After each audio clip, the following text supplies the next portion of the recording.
to another episode of this blend where we decode the art of building sustainable businesses in a world that doesn't stop moving. Listeners, today's guest is Ashley Campos. Let me share a bit about her. She is the co founder of Global Connect Solutions and also part of the strategic leadership team at Deliver without the E. She's a powerhouse behind scaling virtual support team for industries like food service, catering, and logistics, sectors where speed is so essential and backend chaos is a constant threat. But here's the twist, listeners. Ashley is also a mother. And in today's conversation, we are unpacking a powerful myth. You're not choosing between being a CEO and being a mom. We are diving deep into what integrated leadership looks like, how to scale a business without sacrificing your sanity, and why the narrative of either or is long overdue for a rewrite. So if you are building, parenting, leading, or all three together, this episode is your permission to stop apologizing and start optimizing. Let's get into it. So, Ashley, welcome to the show, and I'm super honored to have you here with us. Yeah, thank you for having me. This is great. I'm so excited to talk about such a impactful topic for 50% of the world, I guess. Yeah, absolutely. Absolutely. So, uh, Ashley, you say it's not about choosing between the two roles, being a CEO and then being a mother. But what was that moment that you stopped believing that you had to choose? Some kind of epiphany or an interesting event that made you to think like this? Yeah, I think that, as children grow up and as time moves on, time is the most important thing that we have. And we only have a certain amount of time with our children as Mhm. little kids or teenagers. And and I'm a workaholic. So I know that that can take a lot of my time. And I know that one day I was so busy on the phone with a client and at one of my little kid's soccer game. And he ended up making a call or making a goal, and I was on a call, and it just really upset me that I wasn't separating those times like I should. The call that I was on and looking at my phone about whatever that issue was at that moment, I don't even remember what it was, and it wasn't as important as that moment of in my kid's life of making their soccer goal when like 5 or 6 years old. It's super exciting for them, and I didn't see it. So, that was kind of that, okay, let's pause and let's rework this and see how we could make it better.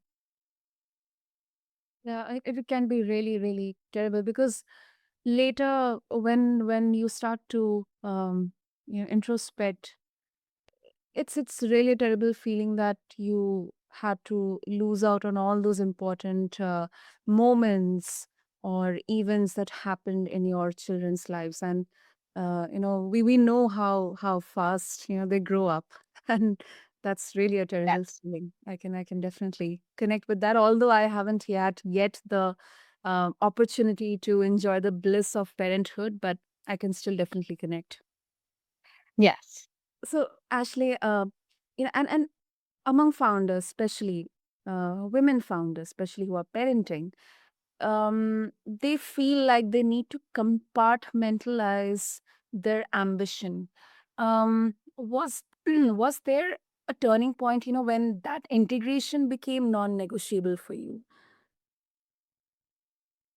Know if there was I would be amiss to say that I still don't struggle with being a parent and being a CEO and doing all the things that I do on a monthly basis, but it's definitely gotten better. And I think one great thing as my kids have gotten older, and even when they were on the younger side, is also to help them to learn about the thing that you love, which is your business and growing a business and how important it is. And teaching them lessons along the way and kind of integrating them into that part of your life.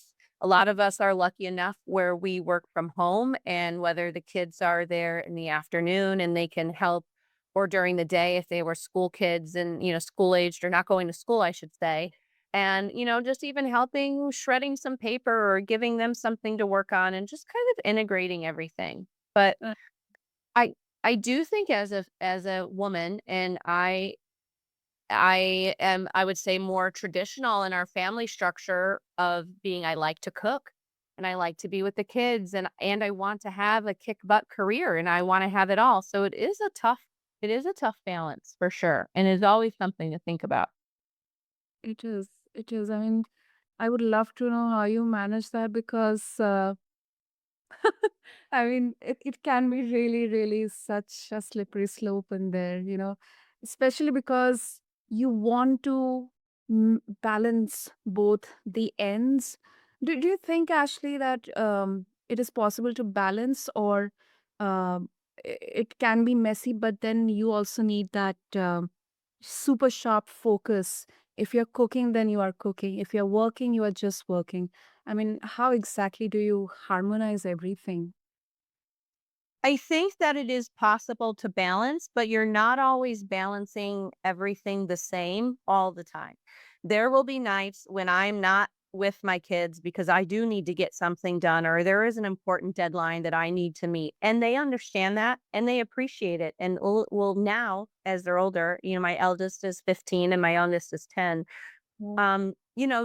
They appreciate it or ask, "What's going on, mom? What's on with your life?" And then there are times where we take an extra vacation or I get to pull them somewhere out or I'm a parent, I believe in like I'm a parent that believes in making memories. So if their grades are good and I pull them out a day for school to do something special with them, I'm okay with that because I do think that as in that soccer goal that I missed, memories stay with you forever, but that one meeting that you didn't go to, will it really, really matter in a year from now? Maybe not.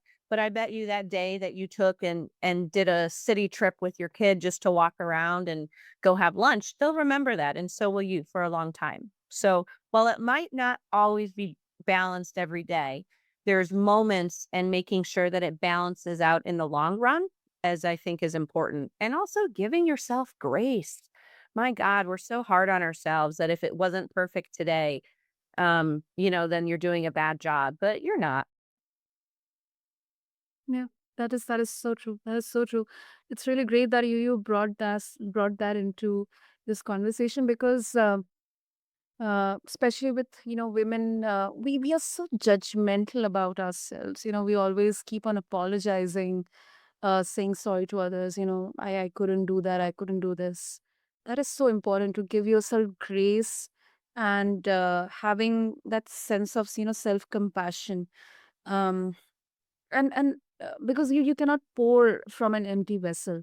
That's what I have learned from so many conversations. And Ashley, you mentioned that you're a workaholic, and that too in the food and restaurant business and the logistics. These are operation heavy industries, businesses. And scaling in these industries can be notoriously unforgiving. So, Mm. how do you build high performing teams that actually reduce burnout, especially when you are also managing life at home? Like, do you try to create analogies between, situations or circumstances at home, and then you try to bring out creative methods the way, because there are so many similarities between parenting and leadership. Yes, there are. I was just talking about that the other day. Even in like negotiations or the way people talk to each other, I feel like sometimes I have those same conversations with my kids of how like let's see how you get what you want from your teacher versus let's see how you solve that problem with your coworker. It's kind of the same. Yeah, you're right. There's a lot of similarities. Mm. But like pulling out those high performing teams and scaling, scaling is something that's taken me a long time and my background to grow and to be the CEO and founder of Global Connect Solutions resulted from that need to scale those soccer games, those times when I was burnt out and I read a book called Tim Ferriss's 4 Hour Work Week.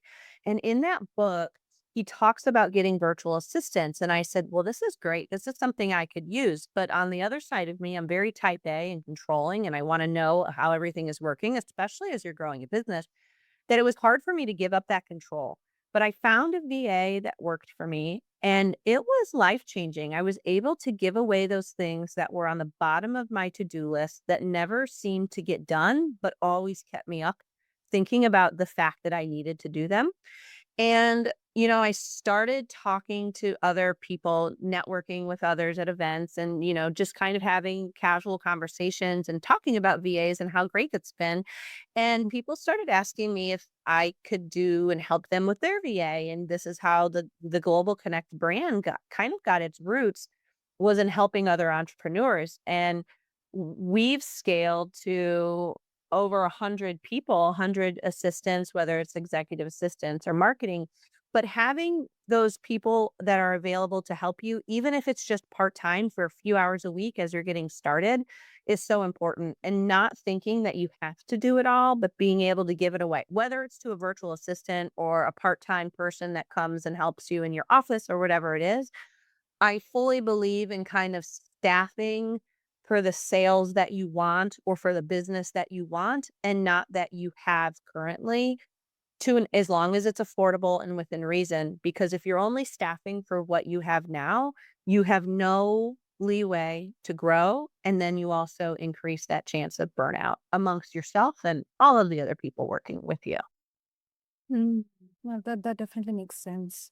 And you absolutely very rightly put the need for outsourcing because uh and the biggest myth, because you absolutely mentioned it very correctly, that as a founder or an entrepreneur, we often think that by outsourcing we could lose that control within our hands. The work we are doing ourselves may not be done in the perfect way by someone else. So that's one of the biggest myths. That's what I also agree. And secondly, especially with virtual outsourcing or virtual assistants, what do you think leaders get wrong, when they hear virtual word or virtual team or outsourced support? No, that's a great question. And I fought against it myself even for a long time. Even when I had like a company that was doing all of these things for me, like I started with the customer service aspect of it. It was hard for me to get my own executive assistant because of the same thing that you said. Like nobody can do it as well as I can. Um, so what do I think that CEOs and people in general think when they hear those words? I think they think low talent, or I think they think um, call center, or like maybe like a scammy company that's calling you to get a new warranty on your house or something like that. It's not, it's so much more high level. You have to find the right company to work with and who has the same like shared goals and beliefs as you. But God, there's so many talented people out there, and you just open up your world to so many new people and ideas when you look beyond the city that your business is located in. And we have people that have very high degrees that work for us and like what they're doing because it also provides them a little flexibility sometimes within their workspace of maybe they don't have to go and take that commute to the office job that's an hour outside of their city, depending on who you're working with. But it's great. And you said something earlier about how do we give up that control when we want to know that it's going to be done 100% like you would do it? Yeah. I think it starts with being okay that 90% might be good enough if that means that you can focus your time on something else. And that was a lesson that I had to learn. Does it need to be done 100% like I did? Does the period have to be there, or does the spacing of that, like the size of that, need to be just right or whatever it is? No. Nobody's going to notice besides you. And if it's 80 or 90%, but it frees up 2 hours for you to do something on other revenue generating work or other higher level work, my Mhm. God, taking it at 80% is much better than having it at 100. No, that's right. That's right. Because that 10% time that or the time that you get, as a founder, as your availability, you can have so many creative ideas, because as a founder or as an entrepreneur itself, it speaks about how creative you are, because you are trying to understand the pain, you're trying to build a solution for people out there. So it itself says that you are creative. And when you are free, when you know that you have a team um, who is aligned, and they can help you, and you get that time free, you can build so many creative ideas. And Absolutely. absolutely seen, personally speaking about myself or my co-host and partner Avik. So we all completely believe in that.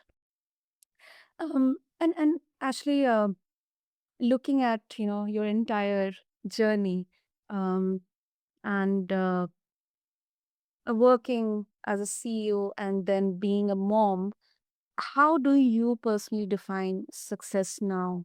And how has that changed from when you first launched? In fact, you first even thought about launching Global Connect Solutions, or the first, time that idea of being a CEO came to your mind. Yeah, so success can be measured in so many different ways. Obviously, growth from a revenue perspective, defines success. But in addition to that, because we're all in business, we're all in business to grow from that revenue and profitability standpoint. But I think success looks like to me is making sure that the either the clients that we're working with or the employees that we have are happy and growing themselves. And if our clients aren't growing, it might mean that we're not doing something right or we're not set up in the right way. And if our employees aren't growing into new positions or just in learning new things and being excited about coming to work every day and excited about the client that they're working with, that's not success to me. So I think kind of pairing all of those things together is what defines it. And I would even say the latter two is what actually drives the revenue to go forward. So I think it just starts with the people you're working with and the people that you're working for, and making sure those people are happy and thriving, and then everything else will fall into place. Mm, that makes sense. That makes sense. And I'm not sure whether it's true or not, but this is what I have observed, that sometimes, especially with mompreneurs, um, there's a kind of a sense of or a fear of having to lose out on opportunities, because the people whom you want to work with, they might think, okay, she's a mother, she may not be available at all the times, so it's not, doesn't make sense, practically in the business terms, doesn't make sense to work. And that's kind of fear, so many mompreneurs, so many women entrepreneurs, they may have that. What's your take on this, Ashley? Yeah, I think, I mean, mompreneurs, dadpreneurs, I guess typically that dads get a little bit more leeway with the family than moms do in the traditional sense. But yeah, I might not always be available, but I know that as long in my perspective of anybody that I'm working with, mom, dad, aunt, uncle, as long as you're getting the things that you need to get done, doesn't matter to me if you do them at 11, if you have to run and go to a dentist appointment, or if you do them at 7 p.m. or 9 p.m. when the kids are in bed. Honestly, some of my best work, I love to sit down at the end of a day of meetings and I get my deep work done sometimes at night with a glass of wine, sitting on the couch while things are quiet. Whether and quiet might be my calendar or my Slack or my kids. And, so I think there's just different times, and being open to people working in a way that fits with them is the best thing that we can do to help people thrive in Hmm. general. Right. That's right. That's right. And I completely connect with you on that, because especially I'm also, I that's my, highest, some of the highest productivity hours hours when my phone isn't buzzing and I'm completely super laser focused on whatever I want to do. So, with that, Ashley, as we have come to the end of the conversation, if our listeners they would like to connect with you, explore more about global connect solutions and the wonders of having VAs and outsourcing, what will be the best way to do that? Yeah, they can check out our website at gcshelps.com. Lovely. I'll make sure to have the link and details in the show notes. And thank you so much, Ashley. This was certainly a real grounded conversation. And Same here.